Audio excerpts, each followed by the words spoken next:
Subscribe करें और bell icon को दबाना ना भूलें। आपका अपना मुंबई टाइम्स। रिकॉर्ड करने से पहले सुनिए,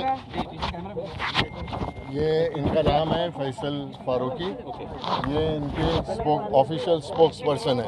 ट्विटर हैंडल जो है वो यही हैंडल करते हैं।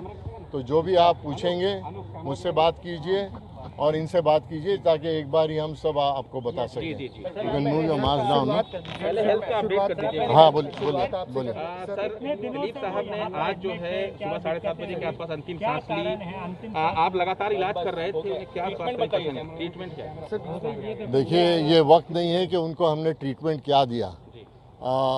98 की उम्र में हर इंसान को कुछ ना कुछ तकलीफ़ें होती हैं और उनका इलाज हमने जो किया है वो सही तरीके से किया है। उम्र का तकाजा था और उस वजह से आज सुबह 7:30 बजे डॉक्टर नितिन गोखले थे, सायरा जी थी और 7:30 बजे उनका देहांत हो चुका है। भगवान करे कि उनके आत्मा को शांति मिले। सर, बाद वो 30 जून को एडमिट हुए थे, क्या समस्याएं उनको आई थी जिसकी वजह से वो एडमिट हुए थे? और लगातार इससे पहले भी 5 जून को भी एडमिट हुए थे। देखिए, कोई देहांत होने के बाद रीज़न ऑफ डेथ नहीं पूछा जाता है, ठीक है ना।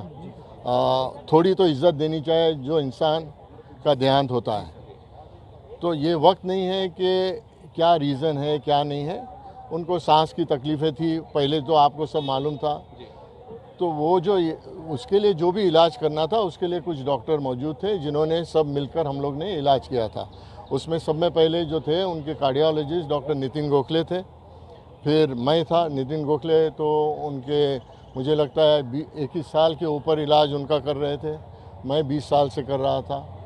फिर डॉक्टर अनीता पटेल जी थी जो यूरोलॉजिस्ट हैं, उनको भी बुलाया गया था। डॉक्टर जयदीप पालेट जो सर्जन थे उनको भी बुलाया गया था। तो हम सब मिलकर जो भी इलाज करते थे वो साथ में करते थे। साथ में इंटेंसिविस्ट जो थे वो भी थे मौजूद। तो इलाज जो भी करना था वो हमने मिलकर किया है। कोशिश तो बहुत की। हम चाहते थे कि उनके 100 साल पूरे हों। उनके ऐसा शख्स मुझे नहीं लगता कि बॉलीवुड में कभी पैदा होगा। शख्सियत काफ़ी बड़ी थी और उन्होंने सिर्फ बॉलीवुड का नाम नहीं अपने देश का नाम भी रोशन किया है। और मुझे लगता है कि उन्होंने नाम बॉलीवुड का हॉलीवुड से ज़्यादा भी कर चुके हैं। आगे की चीज़ें आपको अगर पूछनी है तो फैसल फारूकी साहब के साथ पूछिए, फिर मैं आपसे वापस बात करता हूँ। इनसे पूछ लो ना, इनसे बात कर लो।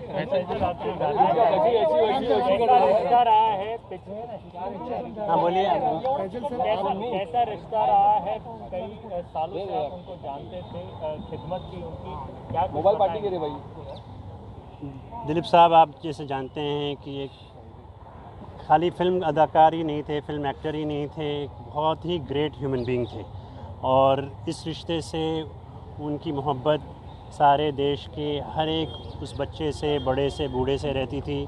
जिसको देश से प्रेम हो, जिसको फिल्म से प्रेम हो, आर्ट से प्रेम हो और इंसानियत कूट कूट के उनमें भरी गई थी।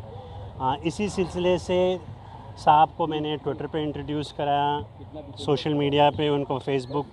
शुरू में वो ट्विटर खुद ही पढ़ते थे और मुझको बोल देते थे रिप्लाई करना। धीरे धीरे जैसे उनकी तबीयत थोड़ा नासाज हुई तो उन्होंने डिक्टेट करना बंद कर दिया। कभी पढ़ते थे, कभी नहीं पढ़ते थे। और लेकिन उनका एक पब्लिक से, एक उनके फ़ैन से, वेल विशर से हमेशा एक कनेक्शन बना रहा। चाहे वो वॉक कर रहे हों जॉगर्स पार्क में, चाहे वो बाहर कहीं जा रहे हों एयरपोर्ट पे, तो हर जगह उनकी मोहब्बत हमेशा उनके चेहरे पे लगती थी। कोई उनसे मिल जाता था तो 5 मिनट 10 मिनट तक तो खैरियत पूछते थे। और मुझे लगता है कि दिलीप साहब जैसा इंसान इस दुनिया में आज की तारीख में, और हो सकता है आगे भी, आना बहुत मुश्किल है। सायरा जी की स्थिति क्या है? सायरा जी, आपको मालूम है, सायरा जी दिलीप कुमार को, मुझको लगता है जब से वो पैदा हुई हैं वो दिलीप कुमार से मोहब्बत करती थी।